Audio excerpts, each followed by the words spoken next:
आदरणीय बाळासाहेब आंबेडकरांच्या नेतृत्वाखाली आरक्षण बचाव यात्रा संपूर्ण महाराष्ट्रभर सुरू आहे। 25 तारखेपासून ही यात्रा काही विशेष मागण्या घेऊन महाराष्ट्रभर बाळासाहेब आरक्षणवादी वर्गाशी संवाद साधत आहे। या मागण्यांच्यामध्ये एक प्रमुख मागणी आहे की ओबीसी विद्यार्थ्यांच्या स्कॉलरशिप संदर्भात ओबीसी विद्यार्थ्यांना एससी एसटी प्रमाणे स्कॉलरशिप मिळावी अशी मागणी त्या यात्रेच्या दरम्यान बाळासाहेबांनी केलेली आहे। मुळामध्ये हा विषय काय आहे हा आपण समजून घेतलं पाहिजे। ओबीसी विद्यार्थ्यांना ट्युशन फी मध्ये 50% सवलत आज मिळते। मुळामध्ये पोस्ट ग्रॅज्युएशन मध्ये ओबीसीला सवलत मिळत नाही। अंडर ग्रॅज्युएशन मध्ये प्रोफेशनल कोर्सेस मध्ये विद्यार्थ्याला जर प्रवेश घ्यायचा असेल तर त्याला ट्युशन फी मध्ये 50% सवलत मिळते।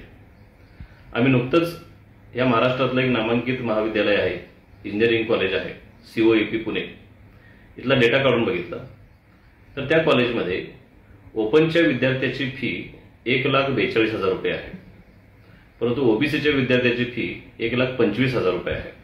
म्हणजे फारशी तफावत त्याच्यामध्ये नाही।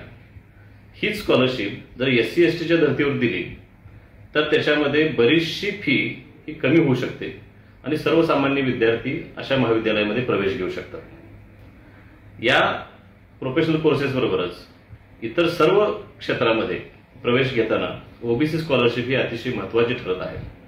आपण अजून एक उदाहरण असं घेऊ शकतो की ओपनचा जो विद्यार्थी आहे या विद्यार्थ्याला ईबीसी सवलत, मग ती ईडब्ल्यूएस कोटा असू दे किंवा ईबीएससी सवलत असू दे, ही अगदी ओबीसी प्रमाणे त्या ठिकाणी मिळते। आणि मराठा समाजाच्या विद्यार्थ्यांना विशेष करून पंजाबराव देशमुख या योजनेअंतर्गत हॉस्टेलचा निर्वाह भत्ता वर्षाला 18,000 रुपये मिळतो की जो ओबीसी विद्यार्थ्यांना मिळत नाही। ह्या सर्व सवलती अशा पद्धतीच्या मिळण्यासाठी एससी एसटीच्या धर्तीवरती स्कॉलरशिप ओबीसी विद्यार्थ्यांना मिळाली पाहिजे, हा अतिशय कळीचा मुद्दा आहे आणि नेमका हाच मुद्दा बाळासाहेबांनी ह्या यात्रेमध्ये घेतलेला आहे। त्याच्यामुळे ओबीसीचं विद्यार्थ्यांचं शैक्षणिक क्षेत्रामधलं प्रवेश किंवा टक्का हा निश्चितपणे वाढणार आहे। त्यामुळे बाळासाहेबांनी हा जो मुद्दा घेतला हा समस्त महाराष्ट्रातील ओबीसीने लक्षामध्ये घेऊन या आरक्षण बचाव यात्रेमध्ये बहुसंख्येनं लाखोच्या संख्येनं सहभागी व्हावं हे आवाहन करतो। धन्यवाद। जय हिंद।